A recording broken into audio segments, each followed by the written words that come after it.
Welcome to another episode of Strictly Hockey Talk. I'm your host, Nick Bondi, joined by Tanvir, Katie, maybe Brian. If he shows up in a bit, we'll wait for that.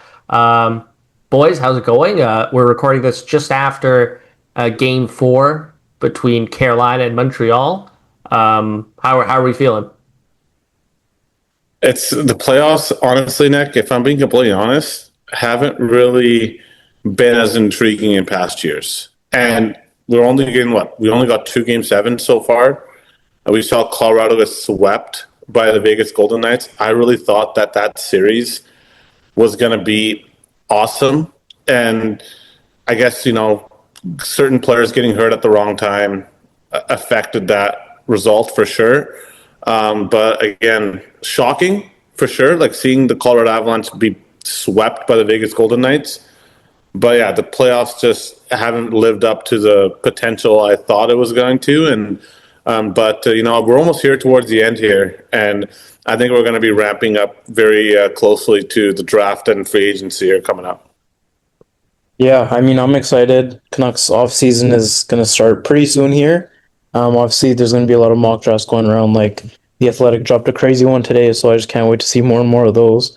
And you're right, Tambir. Like the playoffs ultimately has been a letdown so far. I mentioned this earlier in a chat with Tambir and all those guys, but I said the Avalanche and Vegas series kind of should have been like OKC and the Thunder right now in terms of like entertainment value. I thought it was going to be similar because sure, like the Thunder have beat the Spurs by a wide margin some games and vice versa, but it's still entertaining, right? Because still back and forth action, but a sweep is just nothing that like anyone saw. So it has been, a letdown, like Timber said. But we're almost nearing the end here. Should be a interesting final for, what we assume is going to be Carolina and Vegas, and yeah.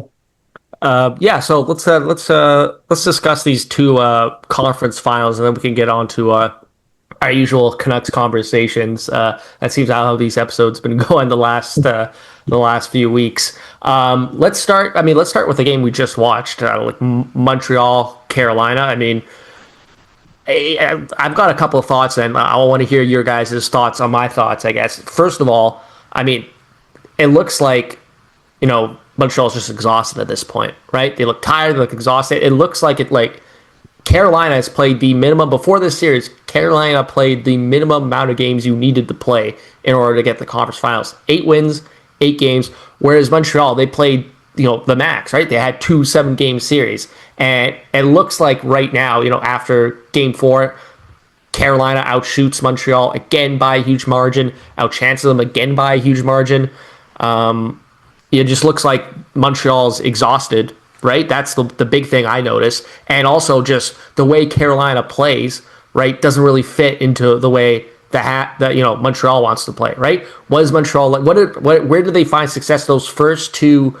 The first two series is sort of like that counterattacking, counterpunch style, right? Pouncing on turnovers, turning those opportunities into goals. Carolina doesn't turn the puck over, man. Like they are so well, coached in terms of puck possession. When they have a chance to clear the puck from their zone, they do it cleanly, and they just they don't give you anything. And I think those are the two big things I've noticed. Again, hey, we've seen Montreal, come back, and even I wasn't as high. I'm not high in Montreal as maybe you, Tanvir, or you, Katie. I just I think people have already sort of forgotten they were brutally outplayed in that Game 7 against Tampa. Like they literally did not have a shot in the second period of that Game 7, and it was to a bit of a lesser extent, right? But even in that Buffalo Game 7, like they were outplayed in that Game 7 too for a good chunk of that game. So I'm not as high maybe on Montreal. I think this series is over, and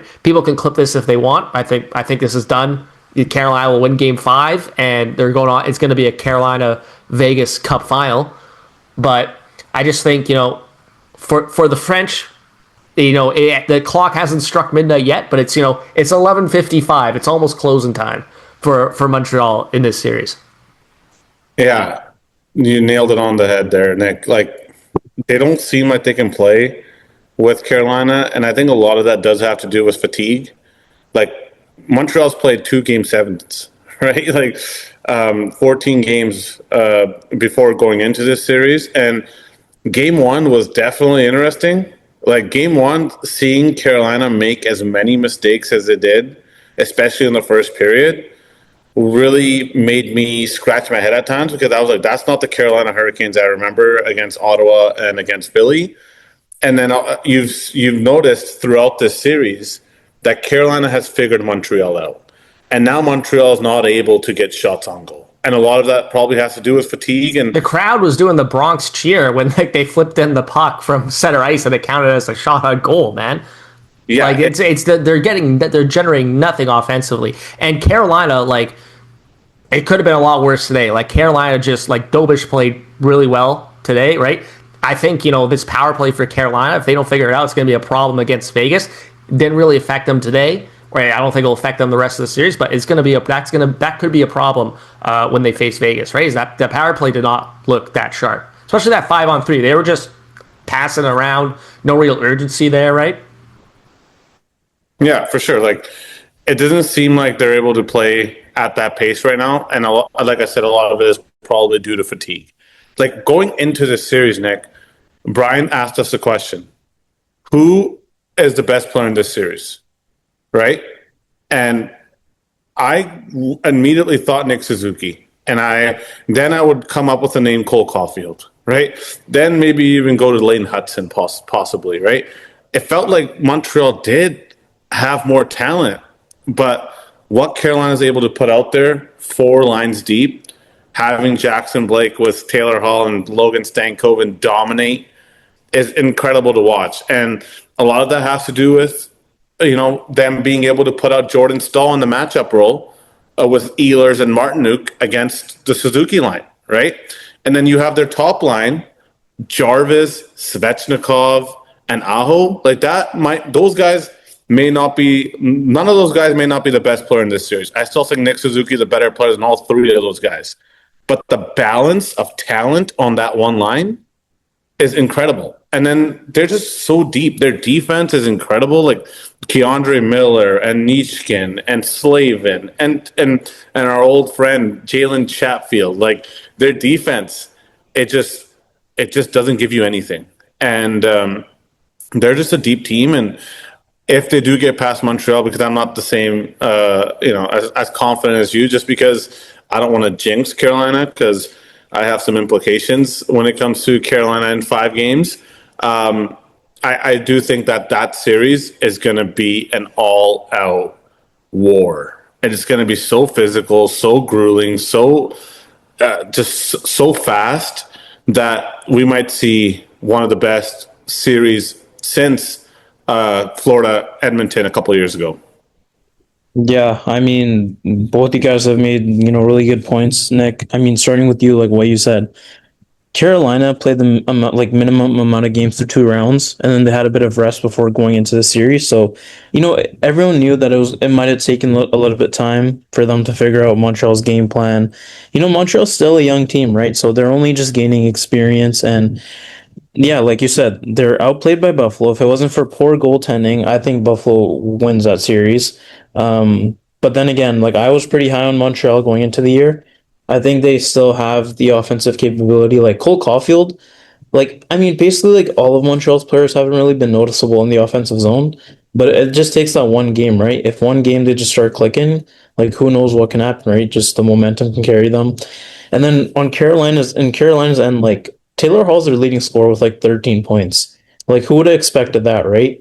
And then just thinking about Freddie Anderson, there's question marks about Freddie Anderson, but when they have that suffocating defensive style and they don't really let anything like near him, it only helps their chances that much, right? So I think, the addition of Keandre Miller as well, like he's been really good these playoffs, right? And it's just showing like when you add higher caliber players like a Nikolai Ehlers, Keandre Miller to your team, like they're only just going to get better and better, right? So I mean, it's not really a destination where free agents choose to go in the off season. Carolina's not really an enticing market, but the more that they just conquer these teams, like they swept fucking the first 2 teams. Now it look like they're about to be Montreal in 5 games. They're only going to go up from here. I think their stock's only rising, but then like against a Vegas team, like they're talk about deep teams. Vegas is really deep, and the way Carter Hart's playing right now, like fuck, like that series, I can easily see going to 6 or 7 games. So I can't wait for that series, but yeah, KD, you mentioned Carolina is not an attractive free agent destination. They signed Nick Ehlers off last off season, man. Yeah. That was a big signing, and like he's played well. Obviously, scored that winner game two, yeah, game two in overtime. He's had a great playoffs, and I think that that second line of Taylor Hall, Stankoven, and Tambier and I's guy Jackson Blake. That's been the most consistent, best line from the start of the playoffs till now. Right, like that line's been awesome, and yeah, like you said, they got a deep team. They got a lot of things going. Good coach, Rod Brindamore is obviously like a good coach, and I think we said it on this podcast at the beginning of the playoffs. Right, this was the year for Carolina to make the Stanley Cup final.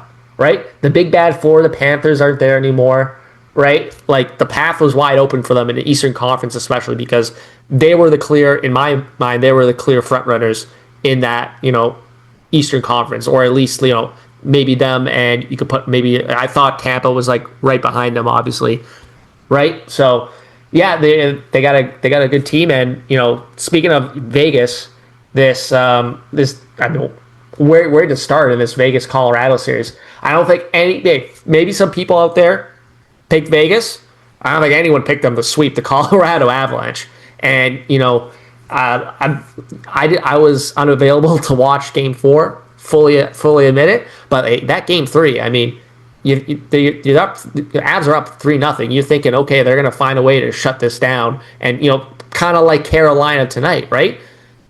They get up 3-0 early, and Montreal doesn't really have that many grade A chances after that. You think Colorado's going to do the same thing? No, blow a 3-0 lead, blow the. It's 3-0, and then sure enough, they get to sweep the next game, game in the series. So, lot to unpack in this series. You mentioned before Carter Hart. I mean, how many organizations outside of Vegas would have taken a chance on Carter Hart, given everything, obviously very public, what he's gone through, right? You could probably count them on one hand, right? There's probably 4 to 5 teams that would take advantage of the thing. How many teams would fire their head coach 7 games before the end of the regular season, right? And hey, as a Leafs hater, I'm kind of hoping for Mitch Marner Conn Smythe, so he could take it back to the city of Toronto and shove it up the hoop for all those scumbag Leaf fans in Toronto for always blaming him for choking in the playoffs, right? Yeah, like who would have thought, right? Like, I still thought that Colorado was the better team, and 2 out of the 3 games going into last night, they blew a 3-0 lead. Like, I don't know how you do that. I don't think they did that all year. And then they also blew a 1-0 lead with like 5 to 10 minutes left in the game, and Vegas scored 2 goals in the span of 5 minutes to win Game 2. So it was like Colorado at times felt like they were in control of the series, but certain things go against you and starts to unravel, and next thing you know, you're down 3-0 in the series. In Game 4, I thought Vegas played probably the best game of the series, like maybe the best game they've played all playoffs. They were incredible in that Game 4, and I even put the podcast account on blast, I guess, by tweeting out that the Colorado Avalanche were going to be a generational lock.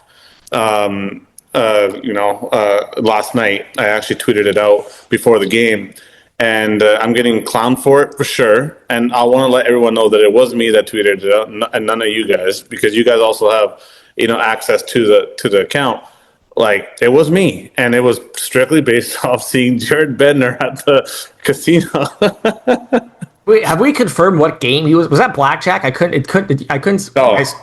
I couldn't tell what table game it was. It looked like blackjack. It was poker. It was poker? Like 5? Okay. Yeah. Hey, you know what? I got no problem with it. You're staying at a casino in Vegas, right? Yeah. It's like if you're at a hotel, like going down to the arcade and playing a bit before you go to bed, right? Like, it's there. You might as well take advantage of it. And hey, unlike our arcade, maybe you could win some money. I don't know. Like Yeah. it doesn't seem too crazy to me. You gotta, hey, if anyone's been to Vegas, easy way to kill some time is play a few, blackjack poker hands like in between. What do you got to do, right? For sure. And like when I tweeted that out, like it wasn't just a tweet just to like get attention. It was mostly just I really did believe the Colorado Avalanche were going to win last night. It cost my pocket for sure. I didn't think that the Avalanche would get swept. I thought they were the better team in 2 out of the 3 games going into last night. And props to the Vegas Golden Knights, man. Just props to that team, that veteran team that's won a cup a few years ago. They just know how to get it done. They clogged up that the middle of the ice, like nothing was getting through to Carter Hart. That's an interesting point, Tam, because I was going to bring up this same thing. I think their game plan was great because, like he said, what did they do? They clogged up the middle ice. They didn't go up towards the blue line to chase Cale Makar around. Yeah. Right? They just protected the house. Right? Protected the front of the net. Let them have the point shots, and then we'll clear the front of the net. And I wonder if other teams are going to use that strategy going forward, not just against Colorado, but against these teams. Like there's so many defensemen who can dangle up towards the blue line. You think of like Makar, Quinn Hughes, Lane Hudson, all these defensemen. Do you really want like a forward like chasing them around at the blue line? No, because he's gonna like how many times here in Vancouver did we see Quinn Hughes just like get rid of a guy who's trying to chase them around the blue line? Sit back, let him dance around all at once, and protect the front of the net. I wonder if that's a strategy more teams are going to use going forward against some of these teams that have the dynamic defenseman like a Cale Makar type, right? That's sort of how Rick Tocchet taught the Canucks how to defend when they were having success. Protect the house, protect the guts of the ice. That's what he used to say. And, if you block shots like the Vegas Golden Knights did, the goalie doesn't really have to make many incredible saves. And although I do believe that Carter Hart stole probably 2 games in this series, I really believe that he did. I thought last night he didn't really have to make any incredible saves. He was, making the easy saves, and the team in front of him was checking and blocking, and they were just so locked in to finish Colorado last night. It was, and maybe a part of it had to do with Colorado's injuries, with Makar possibly having a serious shoulder injury. Sounds like that he might miss the start of the next season, and then McKinnon. By the way, McKinnon, like, not even doing post-game media after the game, just sulking all series long. Every time he never got the puck, he's just shaking his head, slamming his stick, bitching out. Well, I wonder how much that has to do with his injury, right? Because he took that puck up right on the knee, like game 2 or 3 or whatever, right? And I think that might be affecting him, right? I wonder if it has anything to do with that. I don't know. They were down 2-0, and then in game 3, they blew a 3-0 lead, and then after he fucked up his knee, he took the shot to the knee. So they were already on the verge of going down 3-0 when he got hurt. So it wasn't like the injury played a part earlier in the series or anything. Nathan McKinnon has had a miserable, miserable year. It is probably one of the worst years for a superstar player that I can remember. Missing the empty net in the Olympic gold medal game is one thing. But then being the diva and the teammate that he was in this series just turns me off on this guy a little bit. He's a great player, top 5 player in the league. But man, did Jack Eichel hand him his lunch this series. He was all over him, shutting him down and showing him what winning hockey looks like. I'm good for McKinnon that he got his cup earlier in his career. Because I don't know if he continues to play the way he has or be the teammate that he has.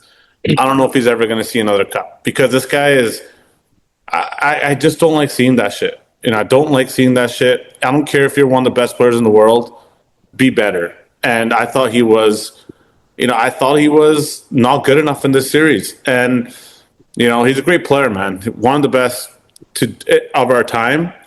But I think somebody has to have a conversation with him on being more just more relaxed and less of a teammate that just is just hounding his his teammates. Like I see Cale Makar and how mellow and even keel he is, and then I see McKinnon and he's just losing his mind. Like it's crazy. Like I get it, you expect great things from your teammates because you're a perfectionist yourself. But my God, like it's so tough to watch out there. And I like the competitiveness as well at the same time. But like, I don't know, just be a better teammate. I just thought he just wasn't up to his level when it comes to that part. And maybe a lot of my anger comes to the reason why is because he missed that empty net in the gold medal game. And that probably would have won us the gold medal. But if you just watch the clips, they're out there. Everyone can see them. He just doesn't look like a guy that I would want to be a teammate of. Man, the way you're describing McKinnon just reminds me a lot of JT Miller and what, fans would say about his personality on the bench and stuff, right? But yeah, I mean, fuck, man. Like when you miss on such a big stage, as big as a gold medal, which there's no bigger stage in hockey, like when it comes to especially the national team stuff, the one thing you can prove is like, okay, let me go win this cup for my team, right? You're clearly you have the best team in the league by far. They had a goal differential of what, like plus 99 in the season, just on historical pace. Like they added fucking his old teammate Nazem Kadri, and then everyone thought when they added Kadri, like they were like locks for the cup, right? As if they weren't already good enough. But then even in this series, like the way Vegas locked them up to the middle of the ice, man, they just played like such suffocating defense. They dove for every puck. They made the extra effort, which it seemed like Colorado didn't, right? And I truly think that is from Tortorella. Like Bruce Cassidy, as good of a coach as he is, like I don't think the players would have followed him as much as they do with Torts. Torts just has that like different leadership that this Vegas team needed, I feel like. And Mark Stone just coming back in the series, being that captain on the ice, he played a hell of a part in the series too, right? And I just, I can't wait to see what this Vegas team does in the finals. And like you said, Nick, if Mitch Marner wins the Conn Smythe and brings it back to Toronto with the cup, what a story that would be. And there's Toronto fans coping, right, with McKenna at number one, dropping all these edits and stuff like that. It's all cope at the end of the day. But just this Vegas team, man, like the way they defend, like the way they shut down the middle of the ice, like for Carolina, I know their play style is completely different. They're more of a suffocating team as well. But like I just think that with how Mitch Marner's playing, Dorofeev is such a sniper, and him, Eichel, Marner. I mean, they're both really deep at forwards, so it's going to be an interesting series for sure.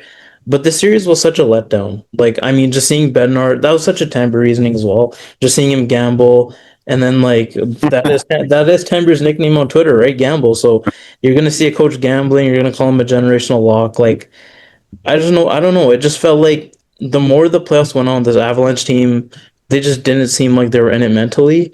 And then you have, I think it was Elliot Friedman today saying the Avalanche are wondering if Makar will be ready by the start of next season, right? So sounds like he was dealing with a pretty heavy injury, but it's no excuse, man. When you have these high expectations for yourself, you should do better, and you shouldn't get swept by a team. As good as Vegas is, sure, we get it, but like the way they went out just was sad to me. It looked like every other minute the game went on, they just gave up. Especially when they pulled the goalie, like they're like Vegas did not let them touch the puck at all in the last like 3-4 minutes, and then even when they pulled the goalie, sure they got that lucky deflection off that Nature's shot, Landeskog great tip, but they just didn't press enough in that game, right? So, yeah. I think for the Avalanche, there's a couple of questions. They're going to ask themselves how it got to this point that they were swept. Obviously, like you said, there's injuries. Pretty obvious. Makar's like shoulder was all fucked. So like they're gonna have to deal. And yeah, like Elliot Friedman said, Mays missed the start of the season. There's some people on Twitter suggested they may want to move on from Jared Bednar. I don't think so. I think like they're gonna keep him around, obviously. But I mean, other than that, I mean, their goaltending was not good in this series. Yep. They did not get that big save from either, Scott Wedgwood or Mackenzie Blackwood. So do they go out and try and, they were trying to, it worked for, the vast majority of the season and playoffs, right? This kind of tandem with 1A, 1B, Scott Wedgwood, Mackenzie Blackwood, right? Do they go out and spend assets to try and get like a stud goalie? Is there even one available that would like make sense and is even available for trade? Or I don't even know what the free agency pool is looking like for goaltenders. But if there's anything like we've heard for, or anything like forwards or defensemen, it's going to be pretty thin out there. So do you go on and trade for, a stud goalie? Do you want to spend more assets on a goalie? Like they already traded for Blackwood. Other than that, like I think, those are the big questions at my end for the Avs going forward, right? Well, I thought Mackenzie Blackwood actually played good. yesterday well enough for them to win the game. So I think that was only one game that. Well, maybe they should have gone to him earlier and gone. I think they should have when they went down 0-2. I think they should have gone to Mackenzie Blackwood, and maybe that game 3 result where they went up 3-0, it maybe goes in their favor, and then we're looking at a different series possibly, right? So, but again, the injuries were too much to overcome, I think, and injuries like that to your star players, that's just never going to go that's never going to go your way. We saw it here in 2011 when we started losing some bodies and our star players started getting hurt, like Kessler and Hamus, a big part of that decor in 2011. Like, you see injuries like that, and it's basically crippling to your team, right? And so that's the thing, right? Winning the Stanley Cup's not just about being the best team; it's about being the healthiest team, and that's why Carolina going into the series, if they're able to get Montreal past Montreal in 5 games, they played, like a very minimal amount of games, right? Like very minimal amount of games. I think that's 13 games if they were to finish them in game 5, right? So, just, healthy is very important. And you're seeing that with, Colorado, with their star players getting hurt. And we're going to see, by the end of it, the team that's the healthiest is probably going to win the cup, right? That's just how it always goes, it feels like. Yeah, I think you're seeing it with Carolina, right? Like, why are they looking so much better than Montreal in this series, right? Big part of his rest. Is they've got like a bunch of rest, and their star players are clearly 100% and firing all cylinders, right? Anything else playoffs wise you guys want to mention before we move on to Canuck stuff? I'll mention one last thing. And I tried to say this on the spaces earlier, but it came across as me sounding crazy. But this playoffs has turned into the Mitch Marner Toronto Maple Leafs playoffs, right? And it's disgusting. They win the draft lottery. That's the biggest story. And now the biggest story going into the finals is going to be Mitch Marner getting his Stanley Cup. And it's just exhausting. Like, nobody's talking about how great Carter Hart has looked, and maybe for a reason that we all know. But there's guys like Jackson Blake that are having great playoffs. There's a lot more storylines than just Mitch Marner, and it feels like Toronto has made this about them again. And I'm sick and tired of it. So I don't know what I want to happen in the finals anymore. I don't know if I want Mitch Marner to win, because if he wins, they're going to shove that Toronto narrative up our or in our fucking throats, down our throats, right? So I don't know. I get what you're saying about this whole, story and stuff, but I mean, when you look at the narrative itself, he spent all those years in Toronto, couldn't get past the second round, and then he comes to Vegas his very first year, killing it in the playoffs, something that Toronto fans ridiculed him for, which I still don't really get entirely, but I mean, it makes sense for why they're getting this much coverage, but at the same time, I agree with you. Toronto just, in the end, they always find a way to make the news, right? They always find a way to make the headlines. It is exhausting, I get it, but... And winning the draft lottery too, man. Yeah, yeah. It turned into it, like, the whole scene has turned into a Toronto Maple Leaf scene. Yeah. I mean, like, they're interviewing McKenna. The storylines are Mitch Marner... who are the Leafs going to take first overall? That's been the storylines that are just swirling around the media on Sportsnet, on TSN, and I get it. Those are huge storylines. Don't get me wrong; they're massive storylines.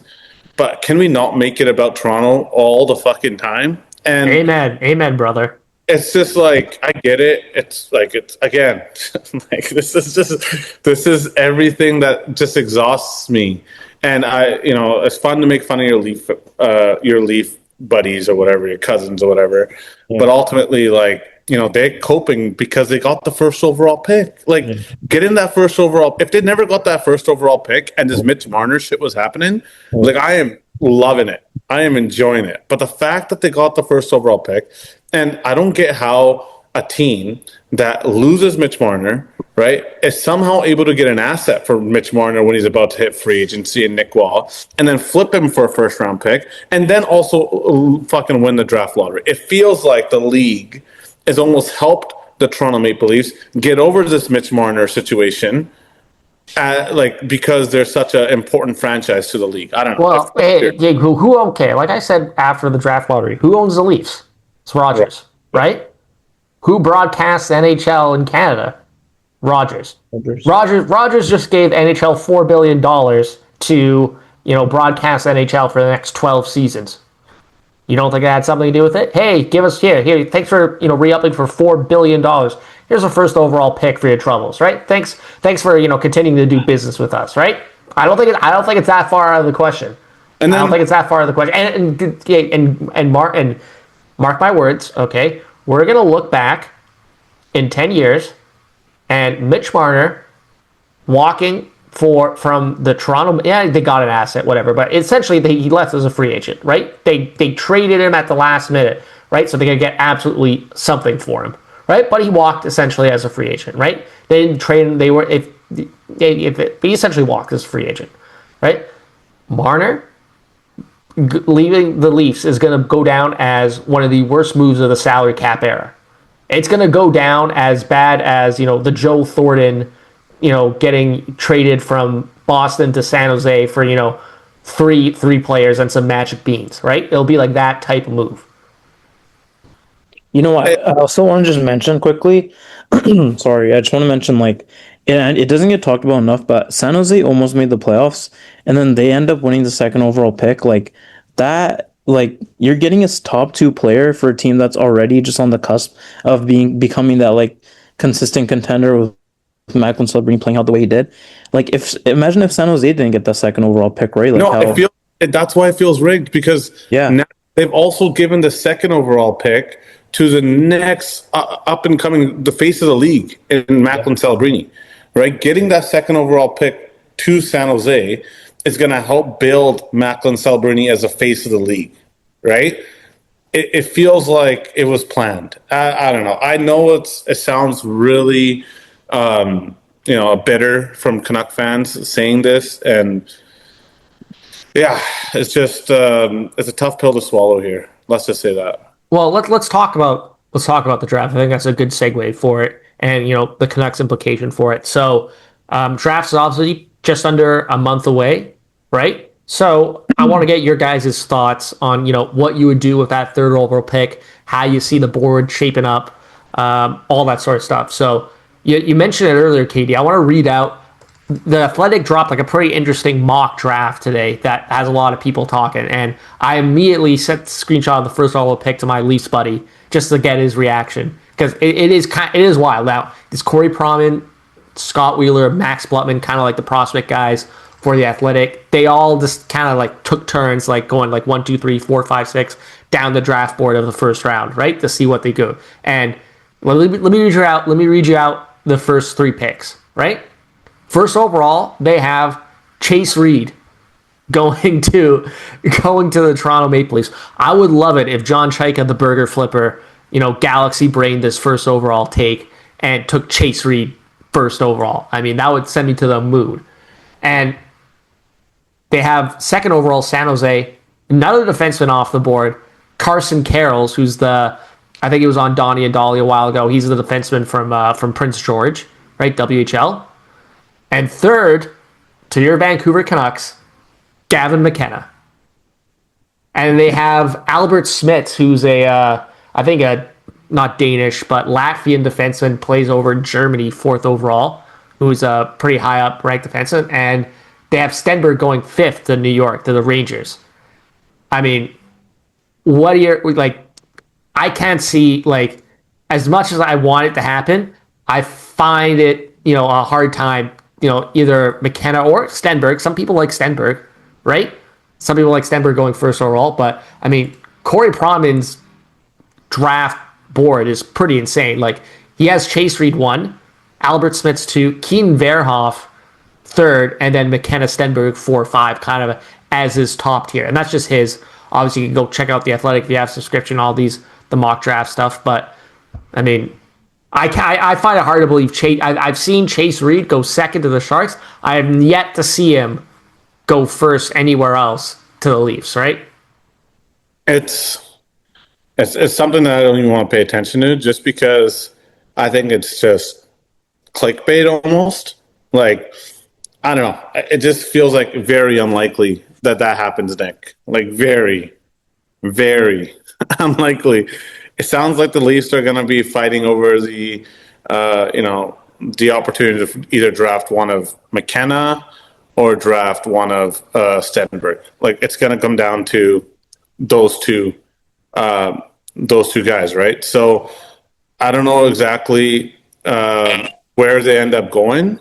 I do think that they're probably going to take McKenna because it's like the big money guy, like the guy that's going to bring in a lot of revenue. That was my always argument with the Canucks got first overall, why they would take McKenna, right? He's the box office prospect, right? He's the one prospect in this. Not to say like Stenberg's like not going to be just as good as McKenna.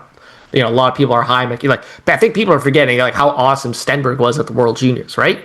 Like he was straight up better than McKenna at the World Juniors, right? Well, look what he's doing right now at the World Championships. Yeah. Right, and that's something you have to look at as well, right? So, dude, Stenberg's sick, right?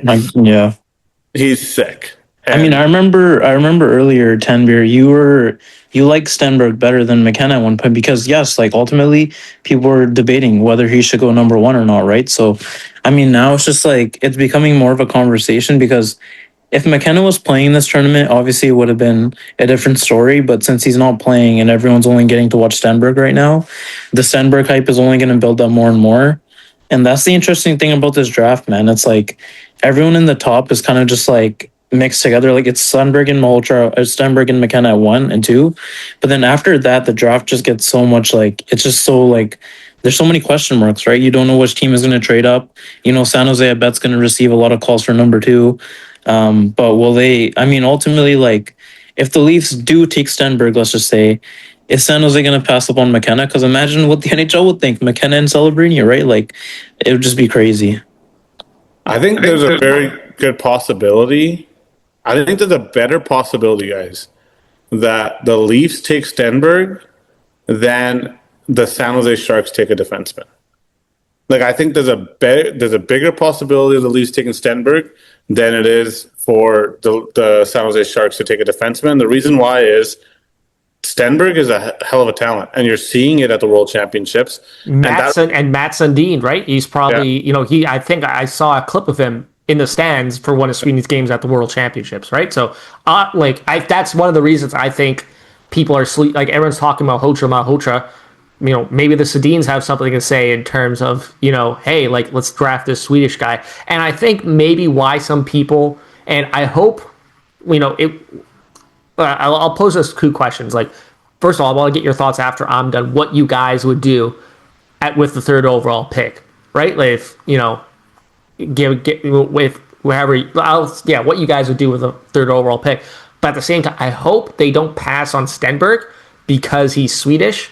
And it clouds their opinion of Swedish players because of their experience right now with 11.6, right? I hope that's not the case because you can't just sour on an entire country or region of players because you got one guy from that area who isn't living up to his contract, right? Like that's just an insane way to think about building a team, right? So, my opinion is if Stenberg's there at 3, you got to take him. The Canucks are not in a position, right, to be choosing position. Like, it makes, like, I see why people are taking, or at least prognosticating that San Jose is going to take a defenseman because they got a ton of good forwards, right? That's a glaring need in their prospect pool. You get the right defenseman, that solves a lot of your issues if you're San Jose, right? But for the Canucks, they need everything, man. Like, why are we picking one guy? If we're not at the stage, we're just starting the rebuild. You can't be picking one guy because he's a center and one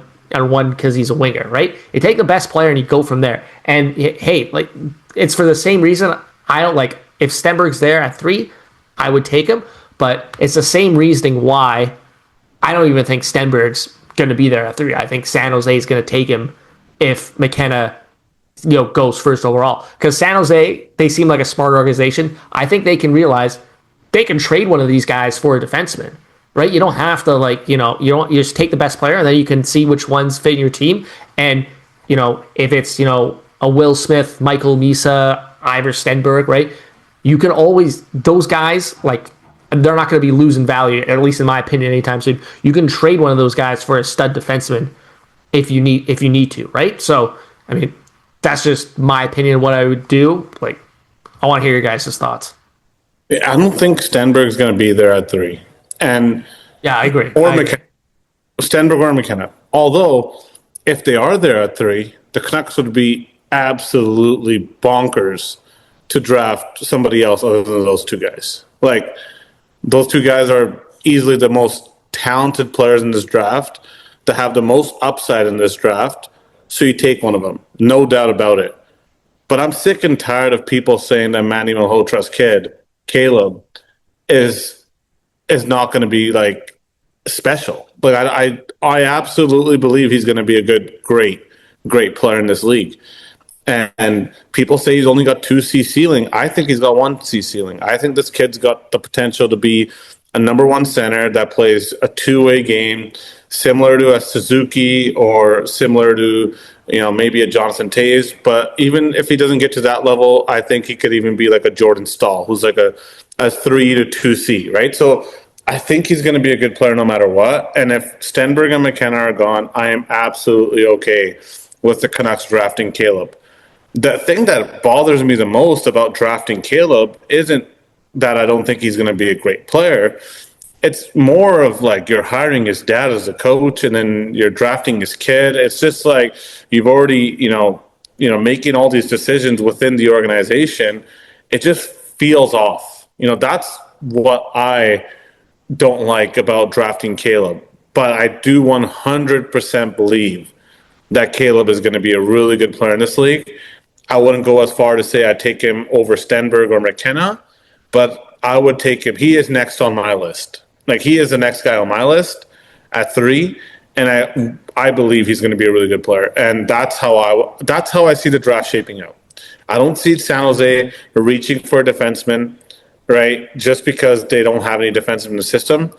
They can make a Eklund for Nemec trade tomorrow if they really wanted to, right? They could go get that defenseman through trades because they have so many assets already. They have I think they also have Edmonton's 20th overall pick in this year's draft, right? So they have options. And if you have options, then you don't have to make the desperate play and take a defenseman, right?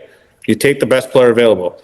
And if Stenberg or McKenna are sitting there, I don't see San Jose being oh, we need a defenseman, let's pass up on those guys. No, they'll fix that problem later, like smart organizations do.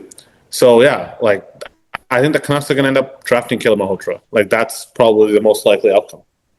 Yeah, I mean, you said it best. If McKenna or Stenberg are available at 3, that's a run to the podium pick. As soon as the clock starts, you just run to the podium, announce your pick, get the fuck off the stage. Yeah. But yeah, with Caleb Malhotra, I mean, the thing about him is when you compare him and Stenberg, Stenberg has almost a full year on him, right, of development. Caleb Malhotra is one of the younger players in the draft, right? And sure, these late level risers, late second half season risers, it could be scary at times to draft him, but with the way he's trajecting, I could totally see what Tamber's saying about the 1C. I don't know if I'm quite there yet. I think he could be, really good 2C, maybe a low end 1C, but even then, drafting a low end 1C potential, that's really good, right? Canadian kid, obviously the Canucks fans, we've been wanting more Canadian kids. We drafted Coots last year. I think just adding Caleb Malhotra would be, a great pick. It'd be a safe pick. What I do at 3 personally, I'm all for taking Caleb Malhotra, but then I'm just looking ahead to next year's draft, which is going to be really center heavy, and there's a lot of good centers next year. And we could be in the DuPont sweepstakes, which we probably are going to be, but let's face it, we're not going to get DuPont. So it's just better off to plan of, getting a center. However, taking Caleb Malhotra would probably be my second bet at 3. If anything, I'd probably take Chase Reed, because Chase Reed or Verhoff, I know people are down on Verhoff, but if you want to draft Verhoff, I don't think teams are going to take him top 3. Chase Reed gives me Quick Hughes vibes. I'd stay away from that guy. I get what you're saying, but like you can't think like that for every American player, right? Like, we have Z William here, another American player who just seems like he loves Vancouver's culture. I'm sure Quinn He's Hughes did embracing for a it. bit too. Well, I mean, I can't argue with that. Hey, another 3 to 4 years of losing, and maybe Z William changes his mind. I don't know. Maybe You know what? You're right. Maybe the losing gets to him in 3 to 4 years. We'll see. He's in the honeymoon. He's in the honeymoon phase of the relationship, right? Everything's great. You don't see the red flags, right? Okay, then how do you feel about Keen Veroff if we traded back and got Keen Veroff? I don't think they should trade back at all. Yeah, I get that you want assets, but there's other ways to get assets other than trading a third overall pick, right? You got Hronek, you could trade DeBrusque. Those are two guys I can think of that at least have value. They can always take bad Brian, thanks for joining us. Looking good. What's up, boys? What's going on? We're just talking about quick, give us your thoughts on what you would do with the third overall pick if you're the Vancouver Canucks. To be honest, I think everybody knows through the Twitter spaces, if your prospect's not there, you trade down. Right? The Canucks are still we still have 5, 6, 7 years ahead of us that might be some dark times. We gotta collect some picks and prospects. I'm in favor of trading down because I don't really think there's a major difference from 3 to 6. If you look at the prospect pools, right? The rankings, I mean. But if Stenberg is there, potentially at 3, you stay at 3 and draft the elite winger that this franchise desperately needs as well. We need centers. We need defense. We have a semi goalie like Medvedev in the system, but we also do need elite wingers. And if you foreshadow the next coming years, it's majority center. There's a lot of center depth in the upcoming drafts, right? This year's draft doesn't really have the high quality centers that, yes, Caleb Malhotra might be a 1C. He could be a 2C. He might be a 3C, right? But there's more centers coming up in the future when it comes to drafts. Like next year, you can have possibly 11 centers go in the top 20, right? But if you're the Canucks at 3, if Stenberg falls to you, you draft Ivar Stenberg. But if Stenberg goes, I don't mind trading down to like 5 and 6, get maybe a first rounder next year, add a prospect or 2, and see what it goes, right? But here's a scenario. I have a question for you guys. The Canucks are at 3, right? And they love Caleb Malhotra, and they probably want to go up there and announce his name and take him, but they're getting an offer from Seattle. And Seattle is offering them the 7th overall pick. And in return for the 7th overall pick, they want the Canucks' 3rd pick, but also they're willing to offer you Shane Wright as well. And the Canucks would have to give up one of the second-round picks, either the 32nd overall pick or the San Jose 41 overall pick. Are you guys willing to take that trade? No, I'm not. No, I'm not. Because I want high-end talent who's super young and can grow into like Shane Wright, right? There's a good chance Shane Wright, right? 4 to 5 years down the road, like, is he going to fit into this new Canucks core? I don't know. I think the Canucks need to take their chance on high-end talent. I get the appeal of trading down to get more assets, but like I said, I think there's other ways to get assets, right? You could take on bad contracts. You could trade a guy like Hronek, but which I don't know if it's been reported. I heard today Canucks are seriously considering trading Hronek. I don't know if that's been reported. That's just what I've heard. They're seriously. You've heard this. Let me ask you this question. Okay. Let me piggyback. Well, and one more thing. I'm reading the mock draft that sort of Thomas Strantz and Scott Wheeler put together, specifically on the Canucks, right? They have Malhotra 3rd to the Canucks. They have McKenna Stenberg 1-2, right? So I think that would be my guess as to how it plays out. Is your source, Nick, Crispy, the insider? No. This guy's an actual source. Let me ask. At least I trust him. But that's what. Let me ask you guys this question, just to piggyback off of what Tambier's so-called trade proposal was. What is Shane Wright right now, and what can he be in 10 years from now? Because he's only 22 years old, right? We talk about the core. If you're bringing in a guy like Shane Wright, he's still young, he's 22. He can still grow with this core. He can be a Canuck for the next 10, 12 years, can't he? He's still pretty young. But what is Shane Wright right now, and what can he be in the next 4 or 5 years? I think he could be Like, I don't know what he's going to be. He had 27 points in 74 games played. Like, I get Seattle, like, not exactly. How about last year? How about last year? He had 44. So he actually, his point totals went down. Yeah. So, but that's what happens with young players. The consistency sometimes isn't all the way there till they hit 24, right? So, what can I see Shane Wright being? I could see him being a 60 to 70 point guy if he hits his ceiling, right? Is that basically what we see Caleb Malhotra being? Maybe Malhotra becomes better, but that's probably what we expect Malhotra to be, and you could get him at third overall, and he's going to be younger, cost control, all that. So in this scenario, right? Sorry to interrupt you guys. In this scenario, you're trading down to 7, right? Are you still drafting Malhotra? Is that the goal? It seems like Shane Wright, Caleb Malhotra are pretty similar players, right? Would you want that as your pivots 1-2 going forward? I guess there's worse options, but so if Malhotra's gone off the board and you have the 7th overall selection, there's going to be options there for you, right? I think there'll be a Hugo Bjork there, who's a 5'9" center who is very highly talked about in the scouting circles, but at the same time, like 5'9" centers, name me 5'9" centers in the league that are having success in the NHL today. Maybe Marco Rossi, but even Rossi's is he even a 2C? We don't really know that, right? So yeah, Hugo Bjork is going to be there. My boy Daxon Rudolph is going to be there. I think he's the best defenseman in this draft. I am confident in saying that he's the best defenseman in this draft.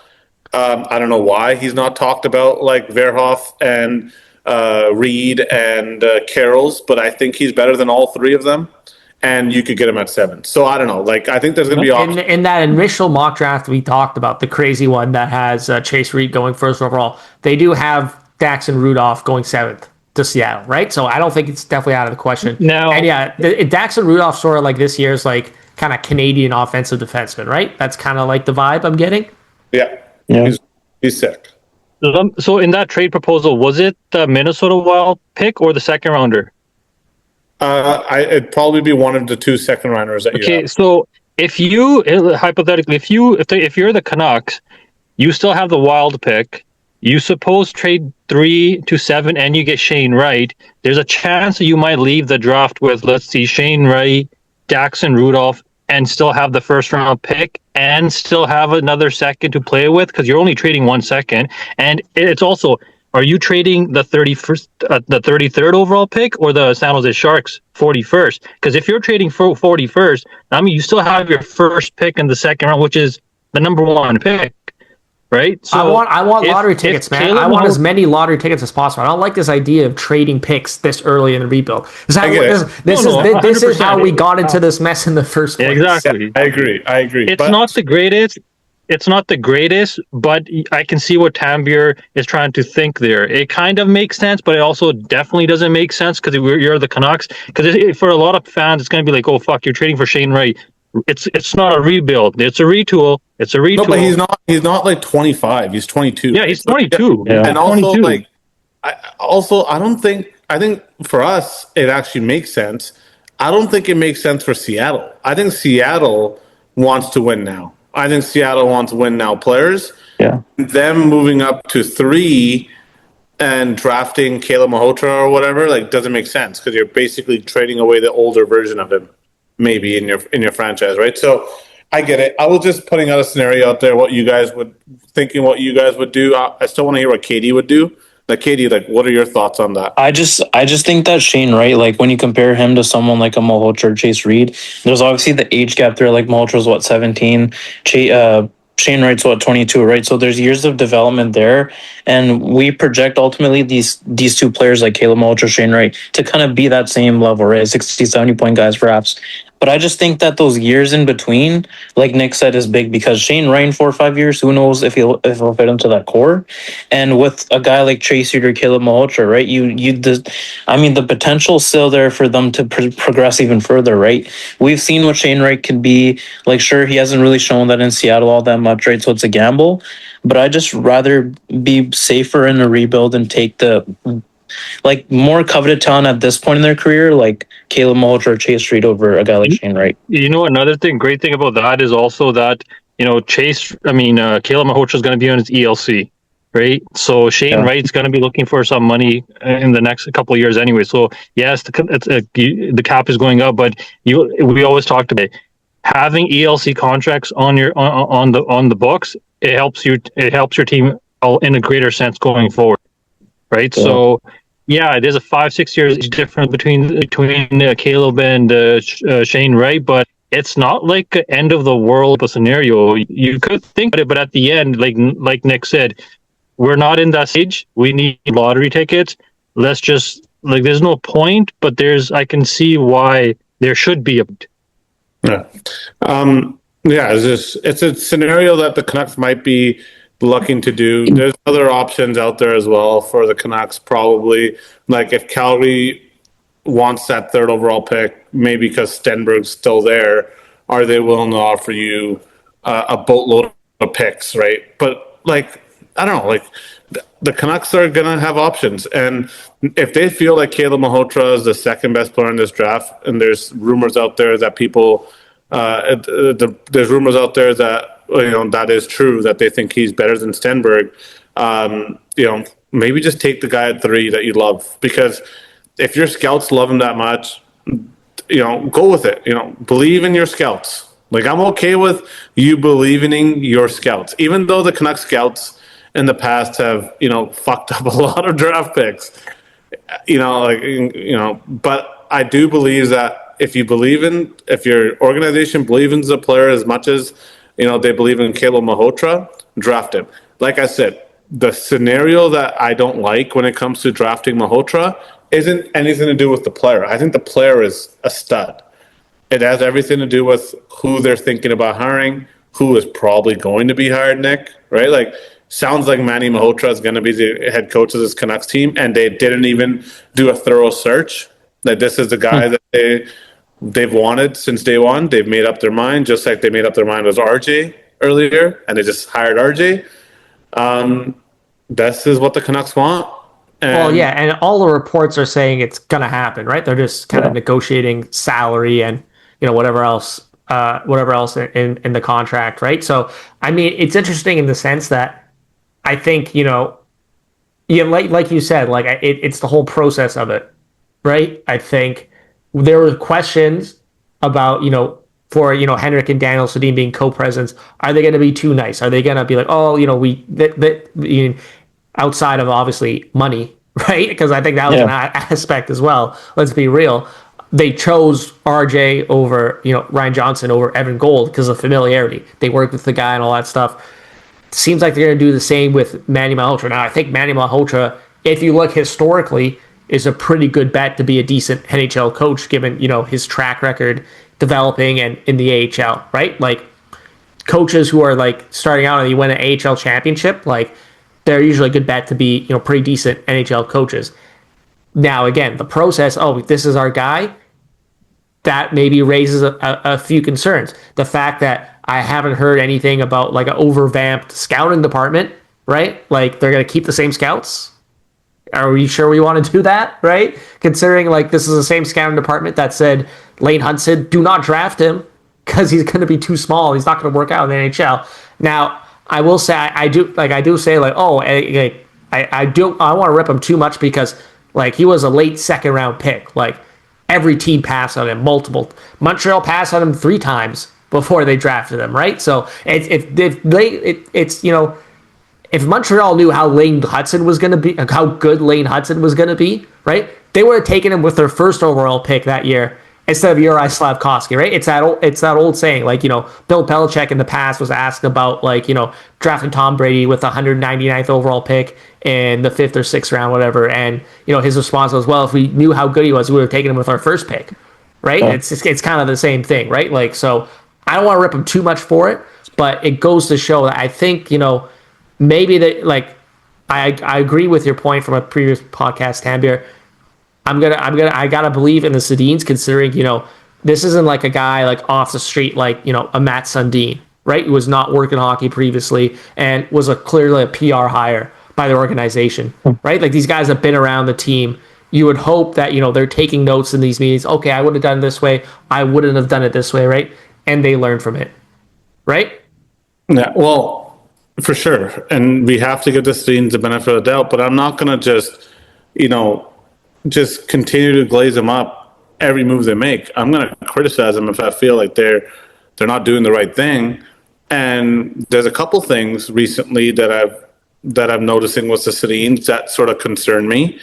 One is obviously keeping everybody, like not trying to bring in new voices from other organizations, but keeping the people that have already been here while the Canucks have been the worst team in the league for the last, I don't know, probably decade. Again,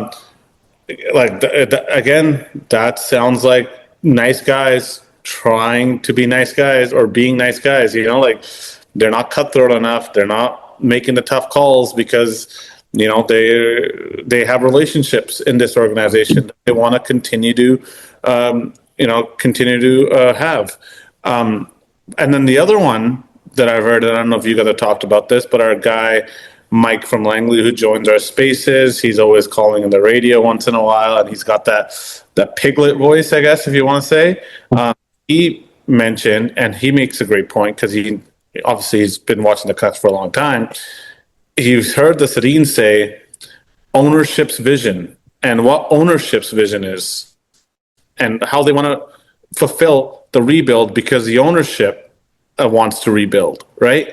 It's like, so are you just going to be, just fulfilling their vision? Do you guys now have your own vision? And you know how the Sedins are, Nick. They're honest people. They're not gonna, hide what they say. They're gonna tell you what it is. And when you hear stuff like the owners came up to us and told us their vision, and we wanted to fulfill it, and we agreed with their vision, that sounds like the owners still got a lot of say in what's going to happen during this rebuild. I don't know. What do you guys think? I mean, from what we know and like what we've witnessed as Canuck fans, this ownership, it has a chokehold on the fan base, has a chokehold on the team. It seems like they control everything, right? But I feel like this time it truly is different because when you have like these insiders saying, like Elliot Friedman came on Dawn Daily Show recently, and he said that the Aquilini family like embraces the rebuild. They said we got to start from the bottom up. We got to, truly reset everything and actually embrace the rebuild because we're tired of not making the playoffs. And after all, that's what Aquilini cares about, right? It's just playoff revenue. But I think that this year it's truly different because Trevor Linden is a club legend, of course, but no one is loved more than the Sedins in Vancouver, right? When it comes to the Canucks.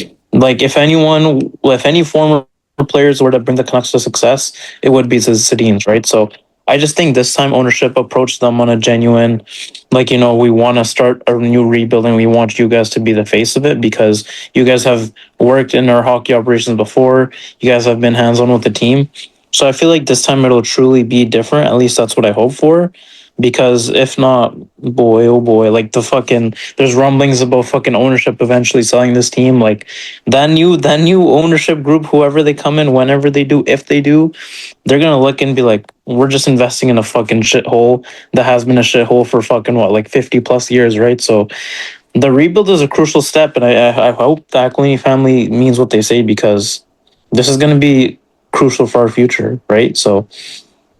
I mean, I don't know if you guys read the Ian McIntyre article today, but I got the sense when I read through it, I got the sense that it was ownership's idea. Ownership embraced the rebuild, right? And they weren't going to take the job unless they agreed with that vision. Like if they had said I imagine the conversation was something like, we think we need to take a step back. And if the ownership would have said, no, I think we're pretty close, they wouldn't have taken the job. Now, the question is going to be, ownership embraces the rebuild, right? That's kind of what it said in that article as well. What's ownership's idea of the rebuild? Is it a 2 to 3 year thing? Is it sort of like a 4 to 5 year thing?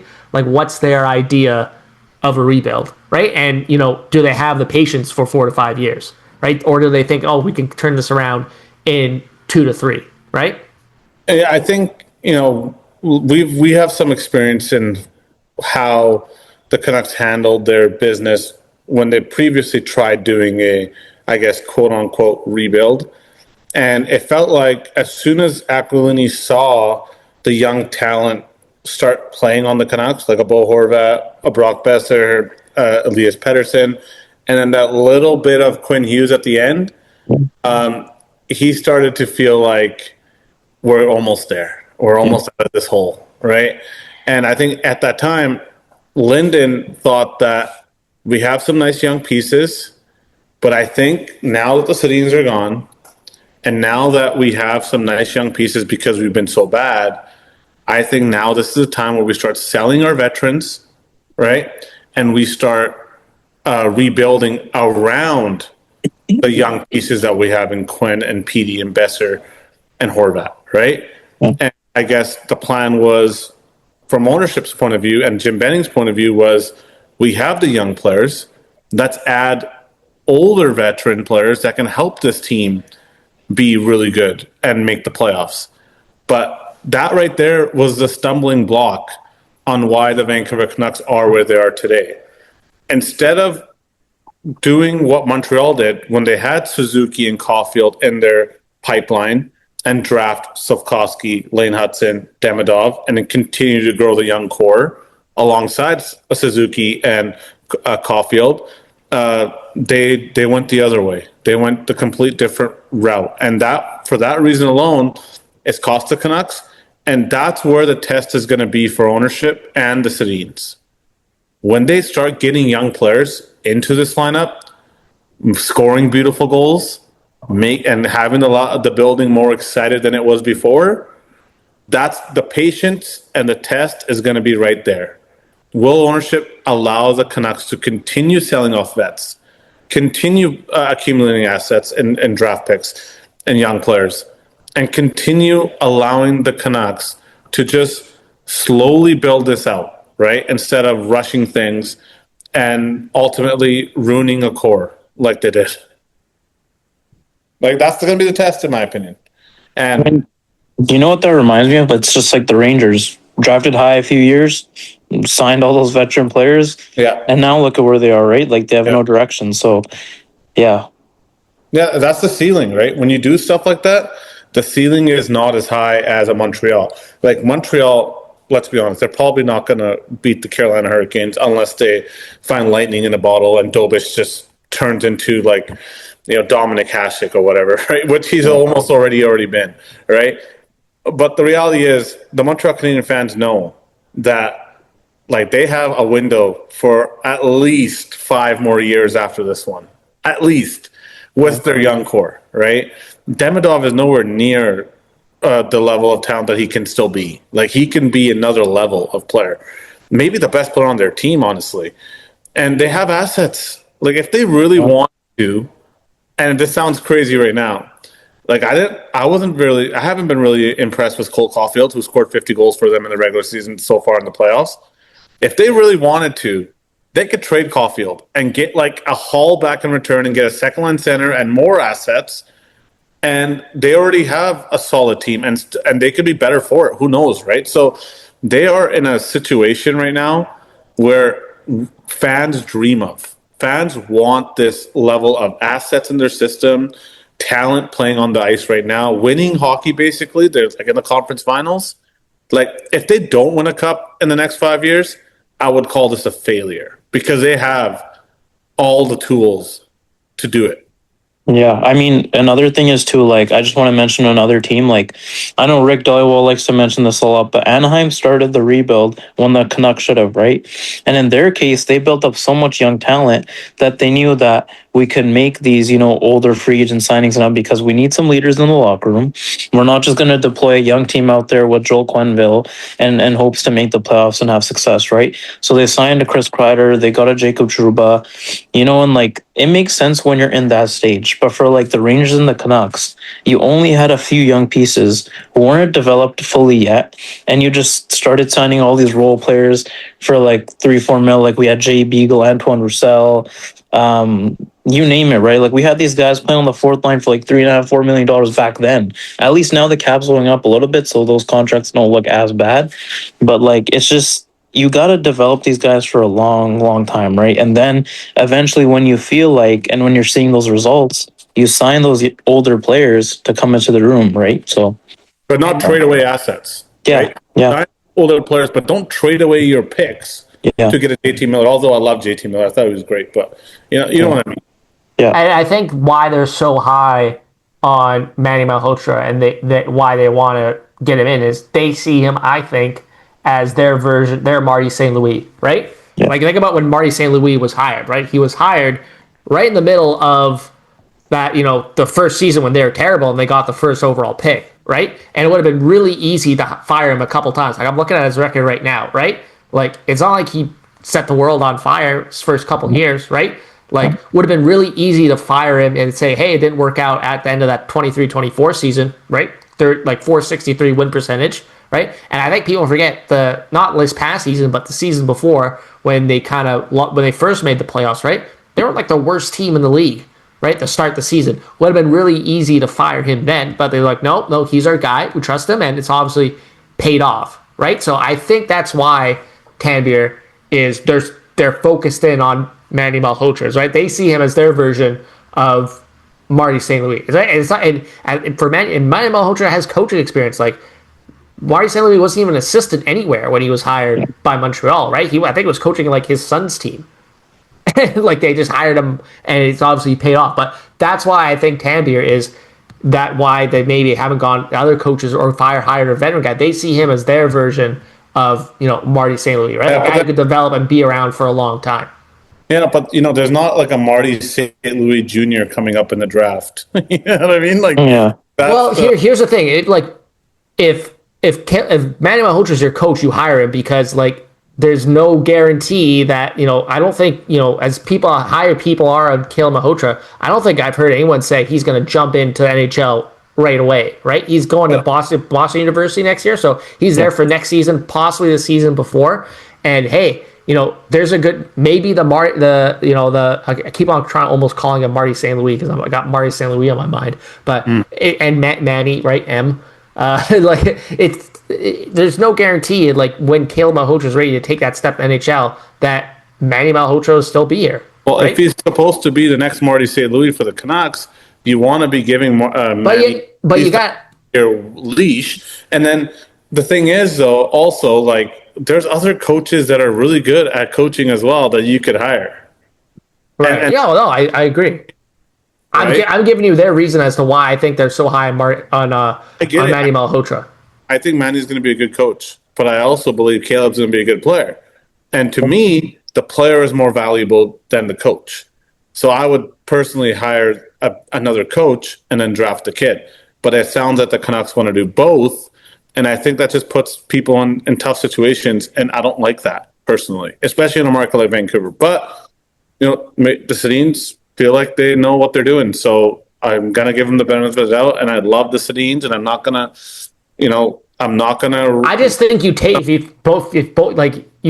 about the process, right? If your process says both these guys are the best at what you want them to be, coach, third overall pick, you pick them both, and you trust that they're professionals, they can work it out, right? Here's something that I got ripped for on Donnie and Dolly.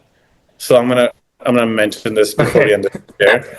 I got ripped for it because I tweeted it out, and I got angry Rick Dollywell on my DMs talking about how I'm stupid, and he's like, because I tweeted out something to do with Jared Bednar, and I said, if the Avs, this is after the Vegas Golden Knights took the 3-0 seriously, I said, if the Avs let go of Jared Bednar, the Canucks should 100% look at talking to Bednar because his track record shows that he has done what the Canucks need.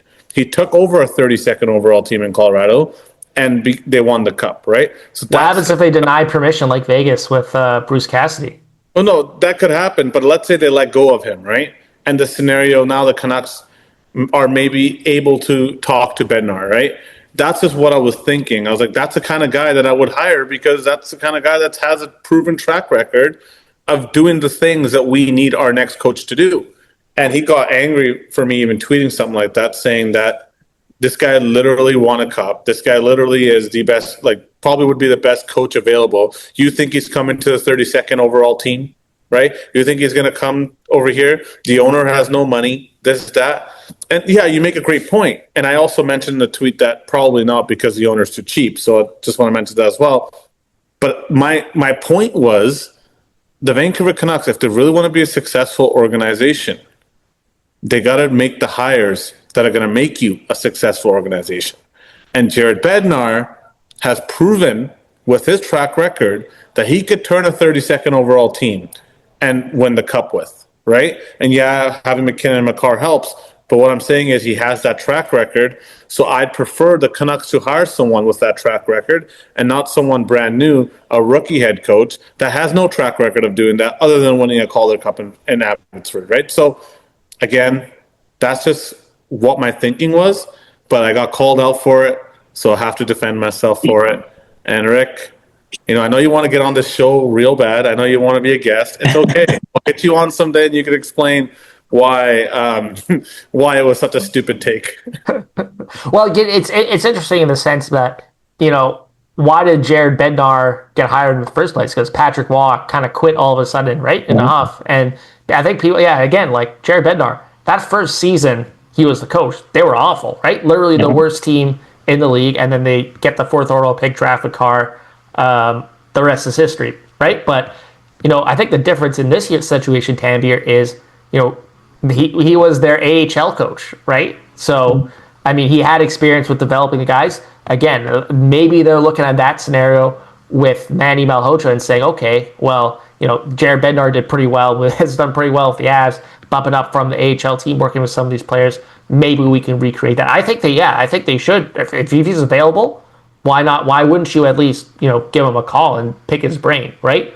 Like they did that with, how many different GM candidates before they settled on Ryan Johnson, right? So, I mean, we'll see where it goes. It sounds like, I think it would be a colossal PR nightmare for the Canucks if they, for some reason can't get it over the line with Manny Malhotra at this point, because everything's I even saw like Frank Saravalli on 650 this morning saying like he's not here and they're talking to anyone else. Like Manny Malhotra is the guy. So as of we're recording Wednesday night, maybe he gets signed tomorrow. Who knows? But I think it'd be a colossal PR fuck up for the Canucks if they can't get Manny Malhotra, the sign on the dotted line for the contract. It's going to come down to money. Right. Yeah, that's 100% what it is. He has leverage. He has leverage. Other teams are going to want to like talk to him and maybe hire him. Right? There's other coaching openings. When you're paying for Foot for 2 more years, you're paying for Alvin for 2 more years, you're paying for Rutherford for 2 more years. It gets difficult to fork up more money for a coach that probably thinks he deserves, over more money than Adam Foote. Right? Adam Foote was the cheapest coach in the NHL. Right. And it's not like this is a small amount of money. Like he's paying big money to all these guys, right? Like Rutherford's probably going to make like $4 or $5 million. Alvin another like 2 OEL buyout until for like 7, 8 years. And these are all from his mistakes, right? So like it's just a slap back in the face. Right. Anything else you guys want to add before we wrap things up for another episode? Yeah, I mean, hopefully Manny is signed by the time we record our next podcast, because that'll just be, we can actually finally start to like plan out what the season's going to look like next year. The draft's going to come in like a month, maybe a little bit less than a month. It's literally a month away, yeah. Yeah, so I mean, it's time's going to just go real fast. This Jake DeBrusk situation is going to be interesting to cover over the next few weeks, and yeah. Yeah, I'm excited, man. The Stanley Cup Finals is basically set here. And we're going to see a really good series, I hope, because let's be honest, the playoffs haven't been to the level that I thought it would be going in. But, hopefully the finals is great. And then next thing you know will be the draft, and the Canucks are selecting Caleb Malhotra. So I'm excited. Yeah, it sounds looks like it's shaping up at this point, but hopefully we have some more news to talk about next episode. But that does it for another episode of Strictly Hockey Talk. I'm your host, Nick Bondi, for Tanvir, Katie, and a brief appearance from Brian. We'll see you all next time.